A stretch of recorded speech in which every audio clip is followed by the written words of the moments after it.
Bonjour à tous, chers amis d'Omerta. Excellente nouvelle. Aujourd'hui, c'est arrivé, c'est dans vos kiosques, le nouveau magazine Omerta. Je sais que beaucoup nous ont demandé quand est-ce qu'il allait sortir. Et bien voilà, vous pouvez le trouver. Il est disponible dans 5000 points de vente en France. Donc allez-y, il est dense, il est compact. À l'intérieur, évidemment, on traite de l'actualité, d'une actualité extrêmement riche. On revient en particulier sur la Roumanie, pour laquelle nous venons de réaliser également un documentaire qui s'appelle Roumanie au pays des élections volées. Do you interfere in the electoral process in Romania? The Emmanuel Macron government, yes.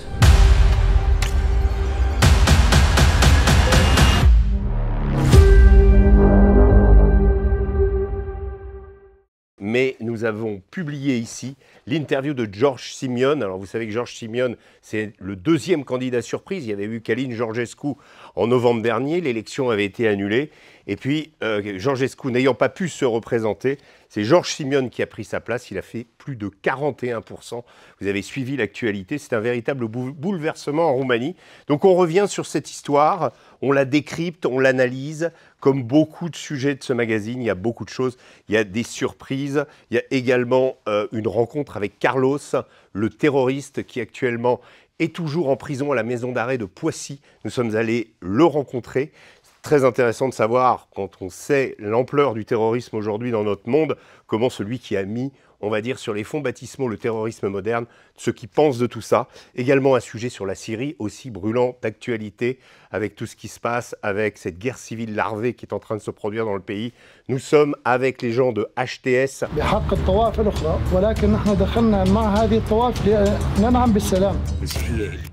Ceux qui ont remplacé Bachar el-Assad, qui l'ont fait chuter.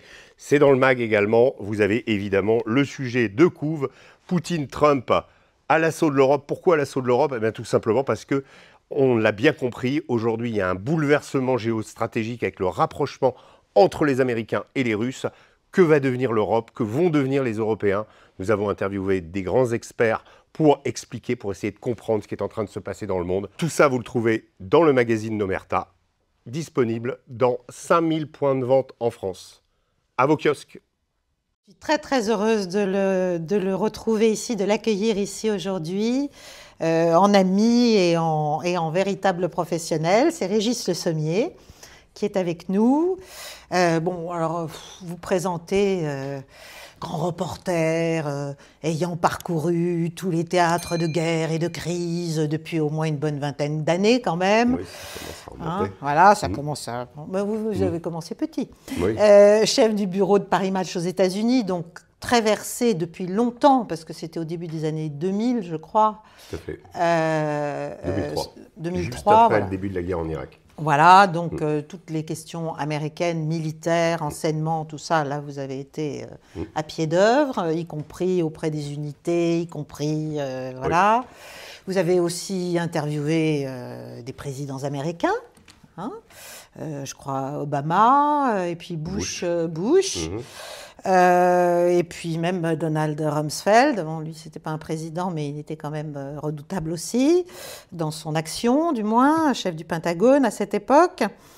Vous avez été en Irak, vous avez été en Afghanistan, vous avez été en Syrie, vous avez interviewé l'épouvantable Bachar el-Assad, ce qui vous a valu évidemment des petits ennuis. Beaucoup d'ennuis, oui, voilà, des petits ennuis, oui, on va dire des petits ennuis parce que l'eau coule sous les ponts, mais enfin pas toujours. J'ai vu que vous étiez, ça je ne savais pas, colonel dans la réserve de l'armée de l'air citoyenne, et que ça s'est arrêté, ça aussi. Alors, la vraie question que je me pose à propos de cet épisode, sur lequel on pourra revenir si vous voulez, c'est est-ce qu'on peut, si on obtient ce grade-là, est-ce qu'on peut être dégradé? Alors, mais parce que le réseau m'a dit que je n'en faisais plus partie, mais est-ce que quand on... Non, on n'est pas dégradé, mais on n'a plus de... On n'existe plus en tant que tel, on disparaît d'une certaine façon. J'ai connu la même mésaventure et moi j'étais dans l'opérationnel et c'était la même année que tout s'est passé, 2022. D'accord, oui, c'est voilà. À peu près là, voilà. Voilà. Bon, vous avez été chef adjoint de Paris Match, enfin directeur adjoint de Paris Match, et puis après vous êtes passé, alors décidément vous aimez vivre dangereusement sur RT. Voilà, grand 27 reporter. ans à Paris Match et 6 mois chez RT. Voilà, oh oui, mais enfin, Mais il y a des années qui pour le comptent, moment, il y voilà. a des mois qui comptent. Parfois, pour certains, voilà. je n'ai fait que ça. Voilà, oui, Voilà. c'est ça. Mais bon, Bon, bref, vous êtes un homme de... Et puis aujourd'hui, bien sûr, vous dirigez Omerta, tout à fait. où j'ai eu le plaisir de venir plusieurs fois, et qui est un média... qui s'attache aux faits et au réel, ce qui est suffisamment rare pour le signaler dans notre paysage médiatique français, surtout aujourd'hui. Et donc, je suis vraiment contente qu'on se voit aujourd'hui. Alors, vous avez écrit plein de bouquins que je ne vais pas tous citer, mais le dernier porte un titre que je trouve parfait, parce qu'il arrive vraiment to the point sur un sujet fondamental, à la fois pour le monde médiatique, mais aussi pour les politiques, pour les analystes, pour tout le monde, pour toutes les personnes qui cherchent à comprendre quand même une question internationale. Voilà, votre ouvrage, Qui est le diable, l'autre ou l'Occident? Et ça, bah, c'est le sujet, en fait. C'est-à-dire, c'est le sujet de la diabolisation, de ses objectifs, de ses moteurs, et à la fin, de ce que ça produit en termes cognitifs, en termes d'intelligence de situation sur les questions, parce que moi je prétends que ça nous enferme, ça nous aveugle, ça nous empêche de réfléchir, de comprendre, et partant ça nous empêche d'agir. Alors ça se voit, mais vous allez nous expliquer votre raisonnement et surtout les points principaux de votre analyse. Mais là, sur l'Ukraine, c'est évident.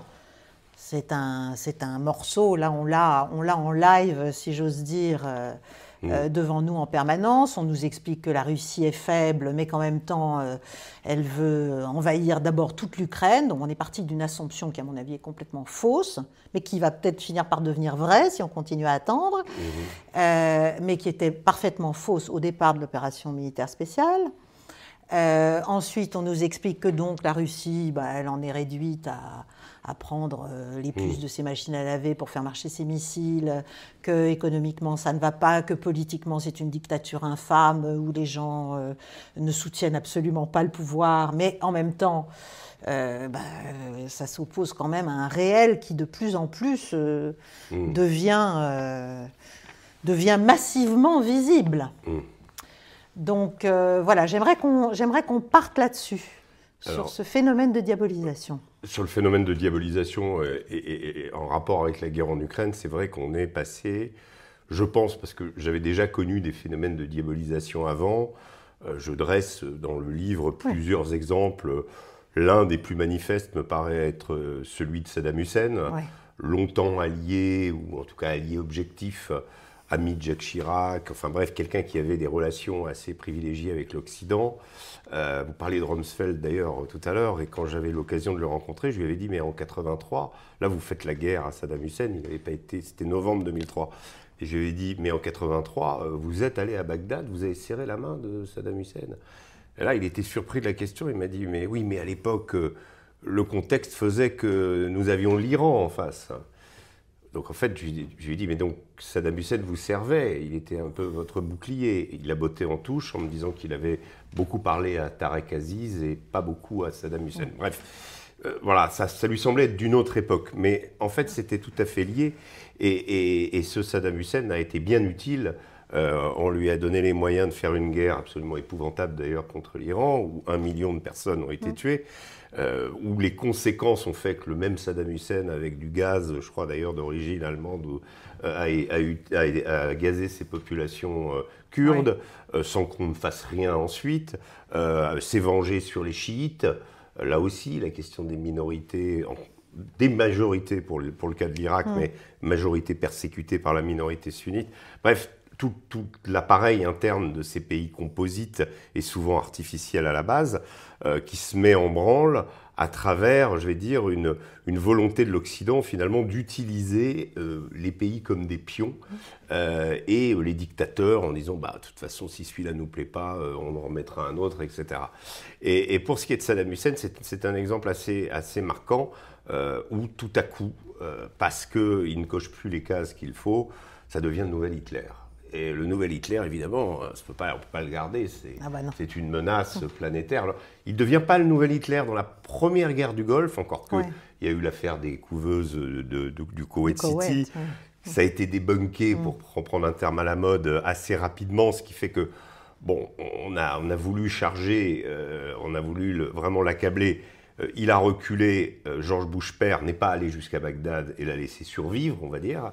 Mais pendant la seconde guerre du Golfe, là, il a fallu. Et la rhétorique, elle est très intéressante parce que quelqu'un comme le numéro 2 du Pentagone, Paul Wolfowitz à l'époque, fait un bureau pour vendre la guerre aux Américains. Donc il y a vraiment une volonté communicationnelle affichée. Déjà. Des sous-marins, on va dire, du Pentagone, avec, je pense en particulier à Judith Miller, reporter au New York Times, qui était en fait la plume de Dick Cheney et de Scooter Libby, son adjoint, dans le New York Times, et qui vendait déjà l'idée des armes de destruction massive, des recherches que Saddam Hussein cherchait à s'accaparer de l'uranium nigérien à l'époque. Vous vous souvenez de l'affaire de Valerie Plame. Enfin bref, tout un tas de choses montées par cette équipe qui entendait bien vendre la guerre aux Américains et au monde entier en l'estimant nécessaire, absolue, et on ne pouvait plus garder Saddam Hussein. Donc là, il y a diabolisation absolue, et il y en a d'autres après. Hein. Nous, on tente de faire la même chose avec Kadhafi. Il y a Bachar el-Assad, là, pendant au moins 10 ans, on tombe sur un os, puisque ce qui devait se produire ne se produit pas, ou alors s'est produit très récemment. Et puis, il y a la guerre en Ukraine, qui me semble, personnellement, d'une nature plus virulente encore, du point de vue de la narration imposée, que tout ce que j'ai vu jusqu'à présent. C'est-à-dire que... On perfectionne le système. On perfectionne le système, mais on envoie vraiment un rouleau compresseur communicationnel. C'est-à-dire que autant sur la Syrie, sur l'Irak, moi j'ai connu des reporters très critiques, y compris des reporters qui étaient avec l'armée américaine, qui faisaient vraiment leur travail, qui prenaient des risques, celui d'être expulsé, celui de ne pas revenir, qui prenaient pour dire la vérité qu'ils voyaient. En Syrie, il restait encore quelques vieux de la vieille, souvent britanniques, vous savez, des Robert Fisk, Patrick Cockburn, etc., qui disaient, attendez, là, les djihadistes, enfin l'opposition, c'est quand même beaucoup des djihadistes, bref, qui faisaient le taf. Sur l'Ukraine, il n'y a plus personne. Il n'y a plus personne, y compris des vieux reporters que je vois partir côté ukrainien. C'est des vieux de la vieille, je me dis, ils vont nous dire le truc. Ils vont au moins... Non. La trouille, sans doute, de ne pas être renvoyé, de ne plus pouvoir travailler aussi, à ça. Mais il y a un rouleau compresseur communicationnel avec l'imposition d'une narration, et cette narration... Elle a encore survécu. Hein. J'entendais Emmanuel Macron s'exprimer depuis Mayotte sur le conflit ukrainien, toujours avec cette idée de l'agression non provoquée. Voilà. Agression non provoquée qui commence en février 2022. Il n'y a rien avant, il y a juste un pays impérialiste qui veut envahir son voisin. Donc ça, c'est la narration de 2022. Et vous voyez qu'à travers Emmanuel Macron, voilà, le mot OTAN n'est jamais employé, Minsk non plus, le Donbass, c'est une région, on va dire... on escamote, les 10 ans quasiment, et même un peu plus. Et tout ce qui s'est passé là-bas. Ce qui est très intéressant d'ailleurs, c'est pendant le cadre de cette guerre en Ukraine, moi j'ai eu l'occasion de faire 6 voyages dans le Donbass et dans les zones périphériques, enfin dans Kherson, Zaporizhzhia, Koursk, etc. Encore que Koursk, c'est un peu particulier, c'est le territoire de Russie. Mais pour ce qui est du Donbass, vraiment, il faut aller dans le Donbass pour comprendre les origines de cette guerre. Et comprendre les origines de cette guerre, ça veut dire en comprendre tout le côté fratricide. C'est-à-dire, moi, j'ai connu pratiquement tous les Ukrainiens pro-russes, on va dire, enfin, en tout cas russophones, impliqués dans cette guerre dans le Donbass, ont pratiquement tous de la famille en face. C'est vraiment une guerre qui répond à cette définition donnée par André Malraux, je crois, de la guerre civile où on connaît le type qu'on tue. Et je crois que, voilà, je m'en suis rendu compte plusieurs fois, à plusieurs reprises, y compris de types m'expliquant que leurs cousins combattaient en face, et ce depuis 2014. que la famille était complètement coupée en deux. Voilà. Après, aussi, j'ai compris une chose, c'est que la plupart des Ukrainiens qui étaient des unités engagées en face, et ça, on s'en rend compte au niveau des communications sur les lignes de front, parlent tous russe. Ils ne parlent pas ukrainien. D'où une certaine méfiance d'ailleurs des Russes qui parfois ont du mal à savoir quelle est l'unité qui se trouve à droite ou à gauche. On s'est retrouvé dans une situation en particulier, on ne savait pas trop si les gens qui nous parlaient étaient des Ukrainiens ou étaient des Russes. Voilà, donc pour vous montrer un peu la complexité, l'antériorité aussi, si ces villes ukrainiennes que furent Bakhmout, Advivka et que sont aujourd'hui Kramatorsk, Pokrovsk, Toretsk sont si bien défendus et si les combats sont si intenses, c'est parce que ce sont des villes qui ont été fortifiées. Et elles ont été fortifiées en 2014. Bien sûr. Sloviansk avait été conquise d'ailleurs par les séparatistes avant d'être reprise par l'armée ukrainienne. Donc si vous voulez, la zone de conflit, elle existe. C'est deux armées qui se font face depuis 10 ans. Et voilà, et de dire que voilà, du jour au lendemain, non, il y a une puissance agressive et une autre agressée qui se retrouve dans un conflit, c'est juste se moquer du monde. Je veux rappeler les faits là aussi. Il y a un agresseur, la Russie, et un agressé, l'Ukraine. Voilà. Oui, moi je suis tout à fait convaincue qu'on se moque du monde et on se moque d'ailleurs de notre peuple, des Français, enfin de tous ceux qui avalent plus ou moins facilement ces narratifs. Alors après, il y a le problème du passage au réel, parce qu'il y a un moment justement où on ne peut plus maintenir cette bulle de mensonges. Et là, quand même, ça commence à craqueler.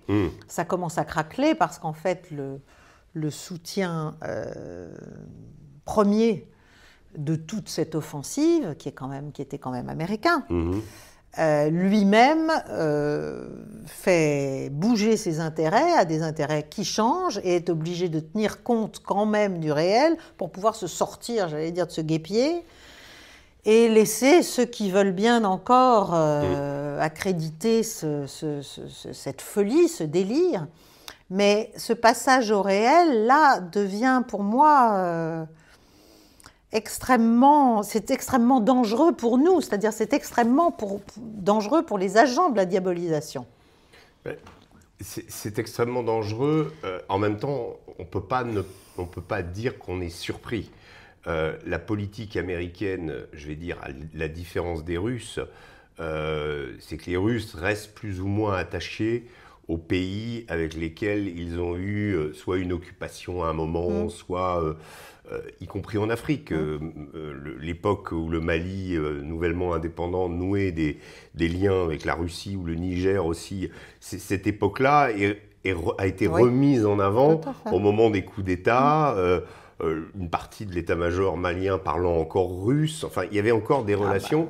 L'Union soviétique a formé les élites africaines pendant des décennies, à vrai dire. Bien sûr. Et donc les Russes gardent toujours plus ou moins un lien. Les Américains, pas du tout. On l'a compris au Vietnam, et il y a des parallèles à faire entre le Vietnam et ce qui est en train de se passer en ce moment. Je me souviens d'une réunion, je crois que c'était à l'époque de Nixon, où je me demande si c'est pas Gerald Ford, c'est juste avant la fin de la guerre, où il y a un certain nombre de généraux qui disent « on peut encore l'emporter, Monsieur le Président, voici, etc. etc. » Et je crois que c'est le chef de la CIA, qui s'appelait Colby à l'époque, qui dit « Monsieur le Président, tout est fini. C'est fini. » Voilà, donc on sent quand même qu'au niveau ukrainien, on n'est pas loin de ça. Pas au niveau ukrainien, au niveau américain. Mais la différence entre les Américains peut-être et d'autres empires, c'est qu'une fois que les choses sont finies, ils s'en vont. Le jouet est cassé, on part. C'est arrivé en Afghanistan, ça risque de se produire en Ukraine, sauf que les conséquences vont être quand même assez manifestes. C'est-à-dire qu'on a tous, je pense, lu ce papier du New York Times qui remonte à 3 semaines, qui parle de la guerre secrète justement des Américains en Ukraine et qui montre, vous avez évoqué Wiesbaden, comment Cette guerre a été pilotée depuis une Situation Room située en Allemagne, avec des officiers dont les noms sont répertoriés, qui témoignent dans le papier. C'est un papier incroyable. Ah oui, Les officiers témoignent, expliquent que le seul moment où les Ukrainiens les ont tenus dans le noir complet de leurs activités, c'était à Koursk. Et le problème de Koursk, et c'est un des passages absolument incroyables, c'est que les Américains se rendent compte que les Ukrainiens vont faire cette opération, qu'elle est très audacieuse, très bien préparée. Ils se rendent compte aussi qu'ils vont avoir besoin de renseignements, donc les Américains vont devoir être impliqués, et que de facto, c'est jamais arrivé pendant la guerre froide, les États-Unis vont être directement impliqués dans une opération armée sur le sol de la Russie. Donc là, il y a un moment de flottement. Il y a un moment où est-ce que ça, finalement, c'est pas de la co-belligérance extrême?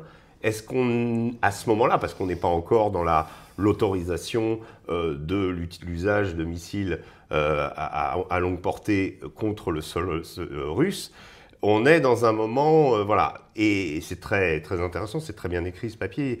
L'auteur dit, les Américains disent, on en savait plus à ce moment-là sur les Russes que sur les Ukrainiens. Voilà, parce qu'ils ont un renseignement qui est absolument incroyable, d'une qualité, une manière de cartographier le champ de bataille, de savoir à peu près tout ce qui s'y passe. Aujourd'hui, il faut réaliser que cette situation que je viens de décrire n'a pas changé fondamentalement. On a vu quand elle a changé au moment de course, ça a singulièrement perturbé les lignes et il y a eu d'autres offensives en même temps de la part des Russes qui ont fait que la poche de Soudzha s'est réduite. Mais le fait que pendant 4 jours, les Américains arrêtent de fournir du renseignement, ça n'a pas aidé. Ouais. On a bien vu les Français, les Britanniques essayer de reprendre la place vide, mais ça ne suffisait pas. Et aujourd'hui, on sait très bien, et les Ukrainiens le savent, que ce départ des Américains signifie quand même quelque chose de catastrophique pour eux. Poutine, évidemment, le sait aussi. C'est pour ça qu'il y a une chose intéressante, je pense, dans le rapport entre Poutine, Zelensky et Trump aujourd'hui, entre ce trio finalement qui va décider de ce qui va se passer. Encore que je ne suis pas sûr que Zelensky ait vraiment les moyens. Dans quelle mesure décide-t-il, lui? Lui, il sait que si les choses s'arrêtent avec les Américains, si le retrait est effectif, il n'y a pas d'autre solution que, quelque part, un recul, voire une perte substantielle, et dans 6 mois, un deal qu'il devra signer, cette fois-ci, beaucoup moins intéressant que celui qu'il a sur la table aujourd'hui. C'est ce qu'a dit son ancien conseiller, Arestovitch. Alexei Arestovitch, bien sûr. Qui a dit, de la même manière qu'il avait dit, il y avait cette fameuse vidéo qui tournait beaucoup, où il expliquait, en gros, si on veut entrer dans l'OTAN, il est clair qu'on doit faire la guerre et on va la faire. Donc en fait, c'est le prix à payer et le marché leur a été mis en main, entre guillemets. Là, il a effectivement, moi j'ai vu ça il y a quelques temps, je ne sais plus, c'était la semaine dernière, je crois, où il a dit si on n'arrête pas les frais maintenant, c'est-à-dire si on ne va pas vers un accord de paix qui sera forcément léonin, maintenant, ce n'est pas 4 oblasts qu'on va perdre, c'est 8. Voilà. Alors, Arestovitch, il faut le préciser, est aujourd'hui un opposant à Zelensky. Absolument. Probablement quelqu'un qui vit en dehors d'Ukraine aujourd'hui, puisqu'il a été, on va dire, écarté. Mais c'est quand même toujours intéressant de voir ses réflexions et de les écouter. Je pense aussi que côté russe, il y a une écoute, puisqu'on vient d'apprendre qu'il y aurait un cessez-le-feu de 3 jours à partir du 7 mai, au moment des commémorations de la fin de la Seconde Guerre mondiale. On n'est pas à 30 jours, comme c'était prévu, mais on n'est pas à 1 jour non plus, comme on a eu à Pâques. Donc, on sait que Poutine a envie de montrer qu'il a les cartes en main, on sait qu'il les a. Moi, personnellement, et ça c'est mon avis, je pense que Poutine, la guerre en Ukraine est très importante pour lui, évidemment, mais l'État et ce que pourraient produire les nouvelles relations américano-russes sont plus importants que la guerre en Ukraine. Entièrement d'accord. Donc je pense que de ce point de vue-là, il ne peut pas se permettre d'antagoniser Trump. Il l'a analysé sous toutes les coutures. À chaque fois, on joue les gens surpris en disant « Ah oui, Trump, il est brouillon, Poutine va le rouler dans la farine ». Non, je pense que ce n'est pas la question de rouler l'un ou l'autre. Je pense que Poutine sait que Trump, lui, est un impulsif, il est dans le temps court. Poutine, lui, est dans le temps long. Il faut arriver à comment on va dire, faire coïncider les deux. Il essaye de gagner du temps. Il a réglé le problème de Koursk, là, c'est terminé. Bon, il peut se permettre une pause. Il pourrait étendre la pause s'il considère, parce que la hantise des Russes, c'est qu'on leur serve un Minsk 3 avec pas de garantie de sécurité et pas de garantie que l'Ukraine ne se réarme pas pour ensuite à nouveau être opérationnel pour les confronter. Les Ukrainiens pensent que les Russes vont profiter aussi de cette pause pour ensuite réattaquer. On est dans cette perspective-là, mais ça veut dire qu'on parle de cessez-le-feu. Et pour terminer sur Trump, il a quand même le mérite, je vais dire, même si certains disent « Ah, il n'y arrive pas, le nucléaire iranien, etc. » Il a le mérite d'avoir instauré le mot « paix », qui il y a 100 jours était totalement absent du vocabulaire. Aujourd'hui, tout le monde est convaincu qu'on arrive à une phase terminale de la guerre. On ne sait pas comment ça va s'arrêter, on ne sait pas dans quelles circonstances, on sait qu'il y a un plan de paix qui a été dévoilé par le Wall Street Journal la semaine dernière. On va voir comment les choses vont se mettre en place. Mais en tout cas, Trump a déjà gagné ça. Ah bah, il a changé, ça a été comme on dit, un game changer très clair quand même. Et en plus, il a affaire à une difficulté qui n'est pas celle de Poutine. Si on cherche des différences, enfin si on cherche à voir un peu dans quelle situation ils sont politiquement chacun, c'est que Trump, il n'a pas autour de lui que des gens qui sont pragmatiques, réalistes et qui veulent la paix. Il est quand même toujours en train de balancer entre deux courants, y compris dans son entourage très proche, entre un vice-président ou un Steve Witkoff, qui est son émissaire spécial, et Vance, le vice-président, et puis de l'autre côté, Rubio qui est quand même un néocon, qui est quand même un néoconservateur, Valls, qui est quand même aussi connu pour des positions assez radicales. Il doit tenir compte de ça, il doit arriver à camper et à imposer d'une certaine manière sa voix. VOIE, VOIX, dans cette affaire ukrainienne, ce qui, à mon avis, est une grande partie aussi du problème et de ce qui ralentit. Parce que si on regarde le plan Kellogg, là, c'est un plan, franchement, pour moi, ils auraient pu faire mieux. Ça pourrait aller beaucoup plus vite si on tenait beaucoup plus compte, justement, de la réalité militaire, de ce qui va se passer de toute façon si on continue à juste tenir la tête hors de l'eau à l'Ukraine. Et donc, finalement, si on s'intéressait un tout petit peu aux intérêts du peuple ukrainien et de l'Ukraine résiduelle, je vais dire, il faudrait aller assez vite. Alors, on appellerait ça, peut-être, évidemment, on appelle ça du côté de ceux qui jouent les diables, ou plutôt qui disent que les autres sont diables, qui désignent les diables. On appelle ça capituler, on appelle ça épouser le narratif russe, etc. Mais le mot munichois a disparu. Oui, ça, on n'ose plus. C'est intéressant quand même. Non, mais c'est notoire, il y a quand même un glissement sémantique, c'est vrai. Alors qu'avant, on butait systématiquement le fait d'expliquer la position russe que vous avez fait, ou que moi j'ai fait, suffisait à être traité de défaitiste, de traître, et à mériter le peloton d'exécution. Là, aujourd'hui, on semble s'acheminer quand même vers l'idée que tout le monde dit il faut que cette boucherie s'arrête. Et c'est Trump qui l'a dit en premier. Alors, ceux qui ne disent pas il faut que cette boucherie s'arrête, c'est les Européens quand même. Oui, mais quand même, quand vous écoutez Emmanuel Macron, c'est toujours un discours belliqueux en effet, avec la possibilité d'envoi de troupes, même si aujourd'hui il y a quand même quelques bémols du côté anglais. Ça commence à fléchir dans la volonté d'envoyer des troupes. Il y a quand même l'idée, c'est des troupes dans le processus de paix. C'est-à-dire dans l'idée que la paix est signée et les troupes sont envoyées. Oui, parce que c'est un moyen de les protéger. Plus dans le cadre de, souvenez-vous, février dernier, Emmanuel Macron disait « Nous n'avons plus de ligne rouge, nous n'avons aucune ligne rouge ». Donc toute éventualité était possible. Le journal Le Monde rapportait ce propos où il disait « je vais être obligé d'envoyer des gars à Odessa ». Bon, voilà, on était dans cette posture belliqueuse que peu d'ailleurs sont arrivés à comprendre. Et, je sais pas, peut-être Ah bah non, vous. moi je comprends pas. Enfin, Mais... à part juste ne pas arriver à sortir de sa propre bulle mentale. Voilà. Mais alors, en ce moment, c'est quand même encadré par l'idée du processus de paix de Donald Trump. Oui, mais parce que j'allais dire que Trump leur offre aux Européens bellicistes, mais qui n'ont pas les moyens de leur bellicosité, de leur bellicisme, en disant que c'est des troupes dans le cadre d'un processus de paix, elles changent, j'allais dire, de nature. Elles n'ont plus la même étiquette sur le front. Oui, tout à donc fait. elles sont protégées, a priori. Oui. Voilà.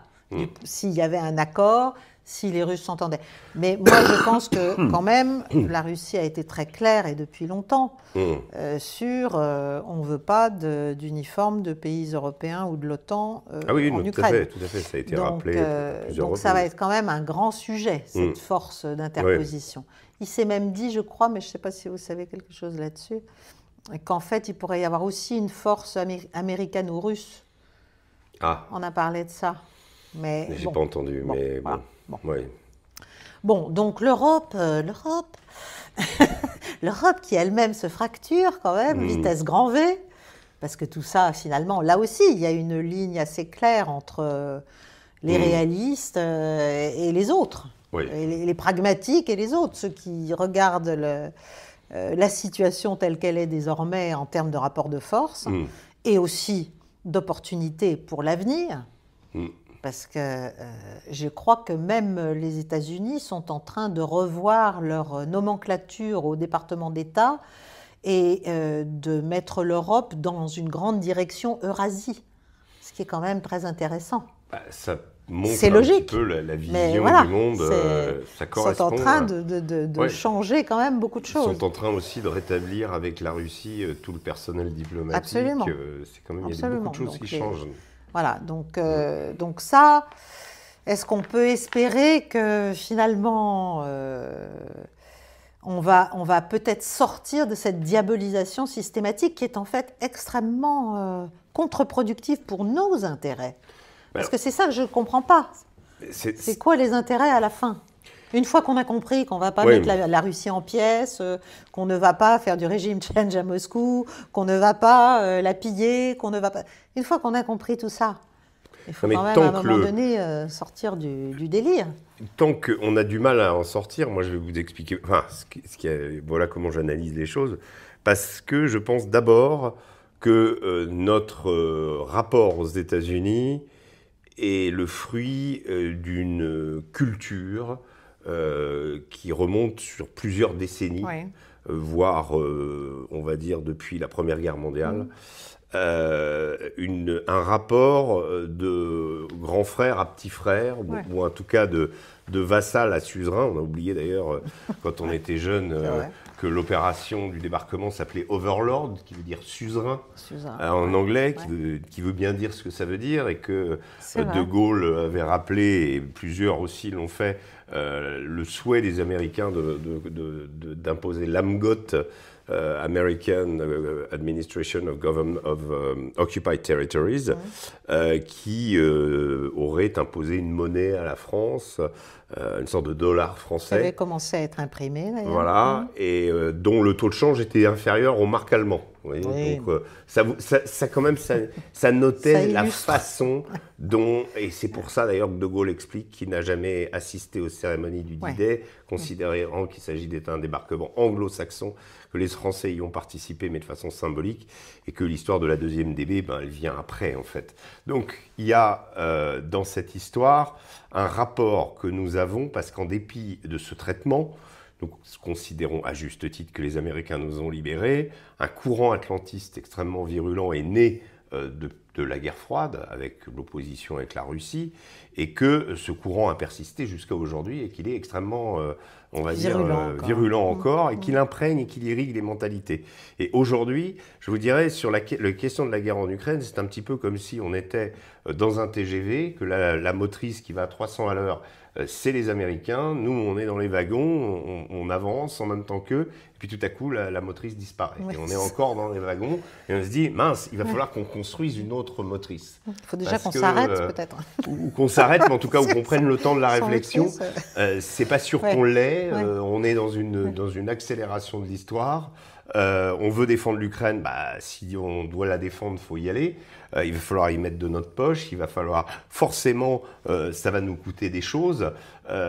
Et donc ça, c'est dans l'hypothèse où les Américains retirent tout.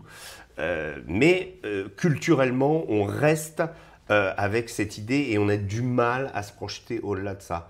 On pense que Donald Trump va être un épisode, un épiphénomène dans l'histoire américaine. Or, il est pratiquement certain que même quand on regarde les réactions des démocrates et du camp d'en face, elles sont dirigées à l'encontre de Donald Trump, qui est leur ennemi, mais pas tellement dans cette histoire de bouleversement. On sentait déjà les choses venir, je vais vous dire, même avec l'administration Biden. Les budgets alloués à l'Ukraine avaient du mal à passer à la Chambre des représentants. Il n'y avait pas que Trump à dire Zelensky, c'est un type incroyable, il arrive aux États-Unis, il prend 10 milliards, il repart. 10 milliards, parfois plus. Et donc cette réticence toute américaine se rapproche par rapport à la règle absolue des Américains, c'est quand ça ne suit pas nos intérêts, ça ne nous intéresse plus. Et on part. Voilà. Pour revenir à ce qu'on a dit tout à l'heure, le Vietnam, l'Afghanistan, maintenant l'Ukraine, on trouve ça assez fréquemment dans l'histoire américaine. Alors, si on changeait de zone pour voir comment ça se passe au Moyen-Orient et en Syrie, pour commencer par la Syrie. Parce que là, évidemment, et moi j'ai eu cette conversation il n'y a pas très longtemps avec des amis qui m'ont dit, mais oui, mais toi qui es une grande réaliste, regarde, bon, la Syrie, voilà, c'est fini, Bachar est parti, etc. Finalement, ceux qui ont voulu détruire ce pays ont gagné. Oui.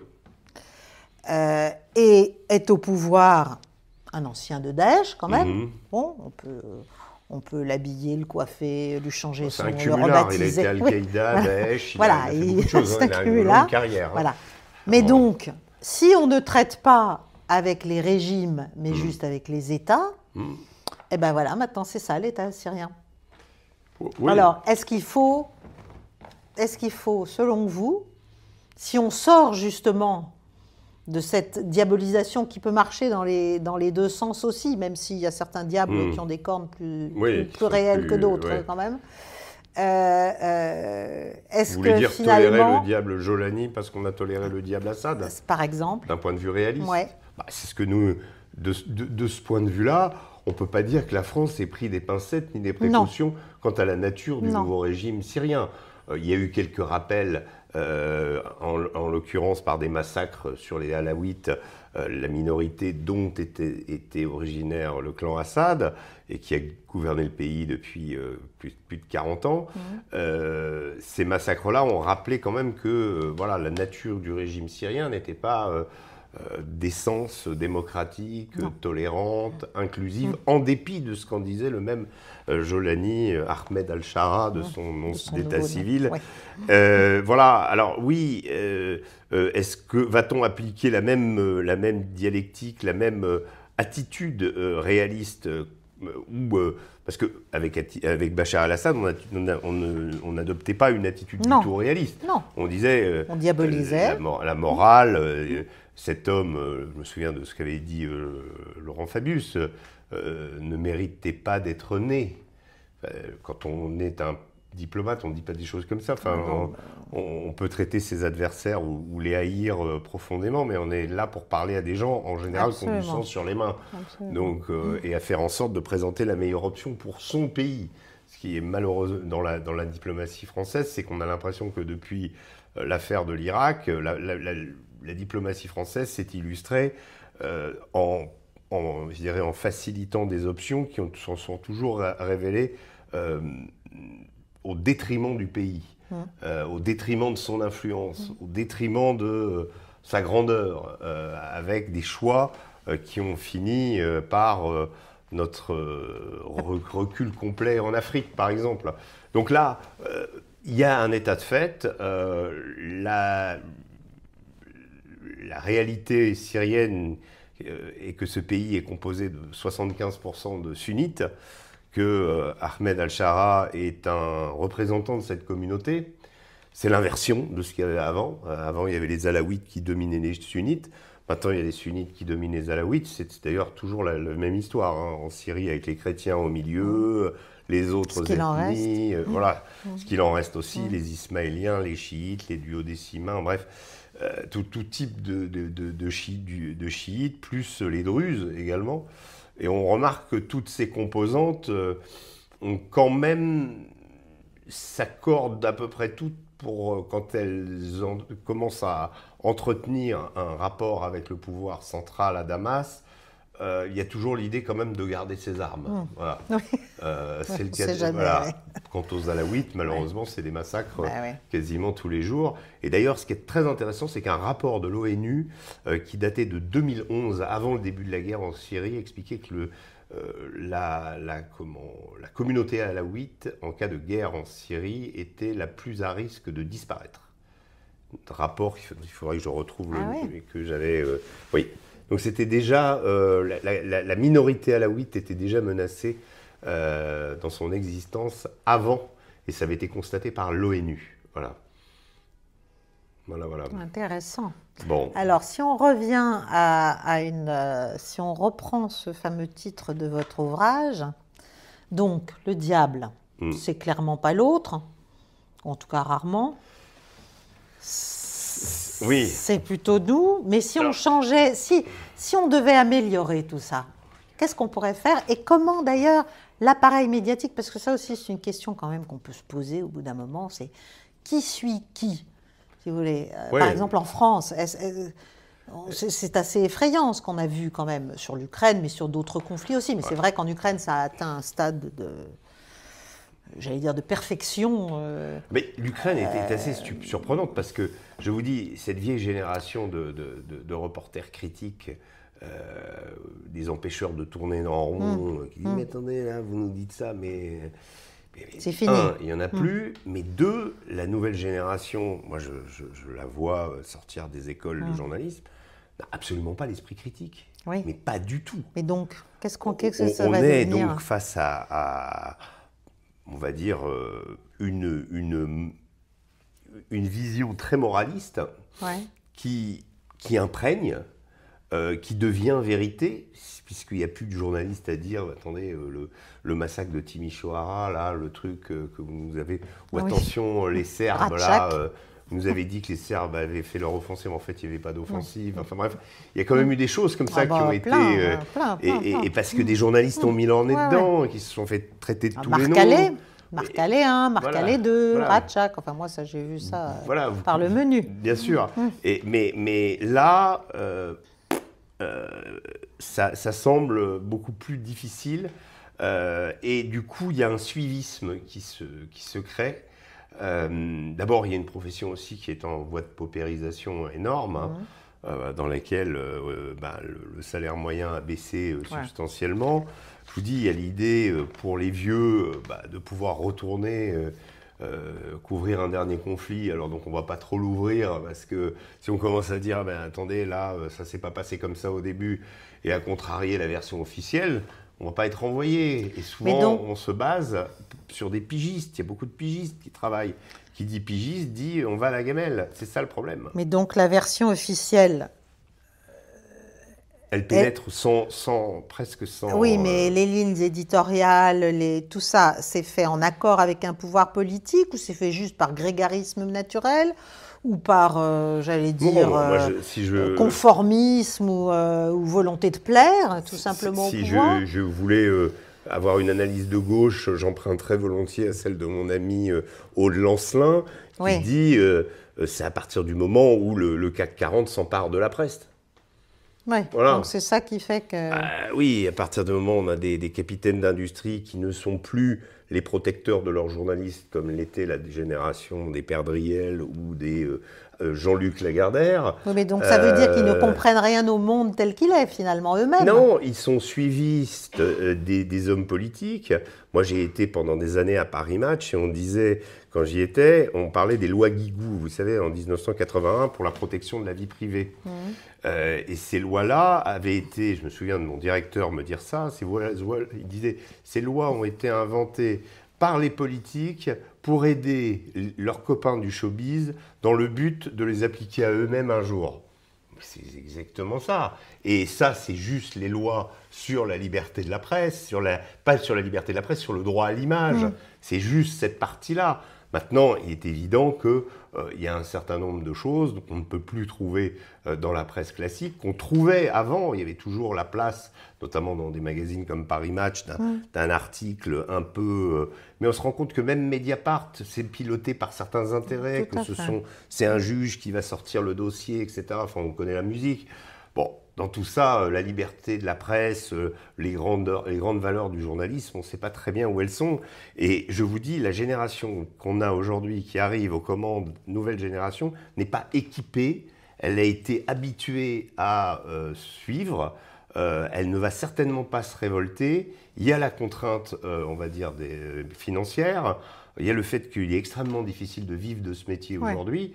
Et je ne dis pas que c'était plus difficile, c'était facile avant. Ça n'a jamais été un métier où on a gagné de l'argent. Moi, quand j'ai commencé, on me disait, mais qu'est-ce que tu vas t'emmerder, va dans la pub, tu gagneras bien plus. Et les bouquins de Bec BD, 99 francs, etc., qui nous montraient ce Séguéla était tout puissant. Bref, c'était un monde où il y avait beaucoup d'argent et en effet, ce n'était pas dans la presse qu'on allait en gagner. Donc, bon... maintenant, il y a aussi la question du positionnement de ces capitaines d'industrie, on va dire, par rapport au pouvoir, où là aussi, il y a des jeux de complicité, il y a moins cet écran qui rendait les journaux un peu invincibles à certaines époques. Et aujourd'hui, on n'est plus là-dedans. Mais si chacun, enfin, s'il y a une endogamie complète entre le pouvoir et les médias... Oui, sauf aux États-Unis, théoriquement. Théoriquement, et parfois en Angleterre. Même si certains journaux sont quand même les tout à fait canaux... moutonniers, oui, et puis les canaux... d'une certaine idéologie, d'une certaine ou même de certains, ou même du Pentagone, ou même de la CIA, enfin, qui ont quand même des canaux bien identifiés par lesquels ils font savoir, ou ils partagent, ou ils font fuiter un certain nombre d'orientations, ne serait-ce que quand ils veulent changer, quand ils veulent faire bouger un peu. Mais il y a dans la presse américaine, et ça s'est vu avec la guerre en Ukraine, je parlais du New York Times, de l'article, je ne vais pas revenir sur cet article-là, je vais revenir sur un qui est sorti en février dernier, qui révélait la présence des bases de la CIA, les 12 bases de la CIA dès 2014, qui disait le personnel est resté pendant l'agression russe de février 2022, donc ils ont aidé les Ukrainiens. Bref, tout était déjà là. Un tel article peut-être était inenvisageable dans le même média un an plus tôt. Mais ces articles-là, et c'est là la grande différence entre la presse américaine et la presse française, ces articles-là contredisent la ligne officielle du journal, mais paraissent quand même. Voilà, c'est ça la grande différence. Et c'est pour ça qu'on doit toujours avoir un œil sur ce que disent des anglo-saxons, parce qu'on sait qu'on n'apprendra pas grand-chose dans le monde ou dans le parisien. Tout à fait, c'est ce que moi je regarde effectivement. Non, mais c'est assez notoire. Maintenant, expliquer pourquoi, est-ce qu'il y a une directive qui est nommée? Je ne crois pas, je pense que c'est vraiment une agglutination une sédimentation, un angle donné spécifique. Oui, mais à la fin, ça donne un complet désastre diplomatique et même de choix en politique étrangère. C'est-à-dire, où va-t-on si on continue à rester dans des bulles comme ça cognitives et à s'enferrer dans le truc Vous savez, le réel se charge souvent, et vous en parliez tout à l'heure, d'apporter le côté boomerang ou voilà, on va dire le retour du pendule finalement sur son axe. Le réel, aujourd'hui, je pense qu'il est manifesté par une chose, principalement, après, qui est que les BRICS ne sont pas une opinion, mais une réalité. Oui. Et Voilà. l'intégration eurasiatique, d'ailleurs, Voilà. au-delà même des BRICS aussi. Et cette nouvelle configuration du monde, ce nouvel agencement du monde et son rapport à nous est quelque chose que nous ferions bien d'étudier très rapidement et d'évoluer. Ça nous éviterait des discours paternalistes qui n'ont plus lieu d'être. Ça nous éviterait de regarder les autres et ça nous expliquerait peut-être la crise algérienne d'un autre point de vue. Absolument. Nous sommes affaiblis en Afrique. Il n'est pas étonnant que l'Algérie nous résiste autant qu'elle le fait aujourd'hui. Absolument. C'est ça qu'il faut voir, je pense. Ça nous aiderait dans notre compréhension du monde. Malheureusement, ça veut dire changer le logiciel. C'est comme dans notre rapport avec les États-Unis. Ça veut dire changer le logiciel. Et ça, il y a beaucoup de gens qui ne sont pas encore prêts. Voilà. Bon, ben, ça me semble un point de conclusion assez naturel. Et donc, ça les rend hargneux, assez aigris. Ah bah ça rend tout le monde j'entends très, très hargneux. des choses très... des gens surtout qui ont raconté une somme d'âneries pendant 3 ans et qui là, aujourd'hui, sont un peu, vous savez, comme les poulets sans tête, quoi. Ils courent et voilà, jusqu'à ce que ça se termine, ils vont être là à courir sans savoir où ils vont, quoi. C'est ça, mais moi j'attends quand même le jour où, de gré ou de force, Où quelqu'un on dira va au entendre, président, c'est fini. c'est terminé là, il faut changer, il faut bouger et vite. Et là, le président Vite. américain, lui, il l'a compris. Oui, oui, il l'a compris. Mais nous, j'ai l'impression qu'on attend effectivement les midterms, voilà. Nous, on est dans une posture. Voilà. Ouais. On est dans une posture incarnée par Emmanuel Macron qui n'a plus, on va dire, de prise, on va dire en Sur le France, réel. sur le réel, qui du coup s'est confectionné un gouvernement qui n'a pas de majorité, qui est menacé de censure en permanence, avec des mesurettes, voire des personnalités comme Jean-Noël Barrot d'un côté, Bruno Retailleau de l'autre, dans le même gouvernement, alors que philosophiquement, on sent bien qu'on n'est pas du tout dans le même univers.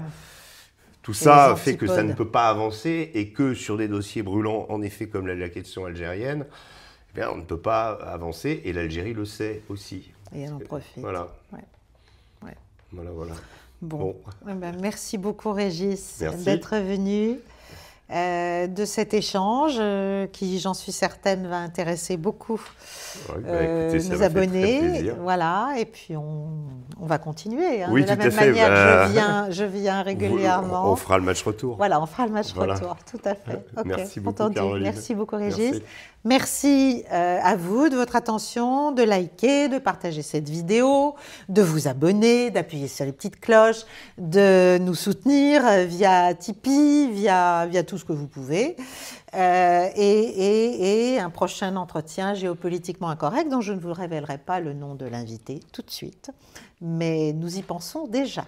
Et Voilà. le livre, Le Diable, qui est le diable, Qui est le diable, l'autre ou l'Occident. l'Occident, aux éditions Max Milo. Voilà, c'est ça, c'est Max Milo. Voilà, Voilà. j'avais plus ça en tête, tout à fait. Voilà, à lire, à lire. Merci Caroline. Merci beaucoup. Merci Régis, à bientôt. Le Premier ministre britannique et moi-même donnions mandat à nos chefs d'état-major des armées pour qu'une équipe franco-britannique puisse être déléguée dans les prochains jours en Ukraine. You've allowed yourself to be in a very bad position, and he happens to be right From about the it. very beginning of the war, You're not in a Mr. good Graham, position. I was You don't have the understanding. cards right now. C'est bon, With us, you start having Not playing cards. cards. Right now, you don't. I'm very You're playing serious, cards. Mr.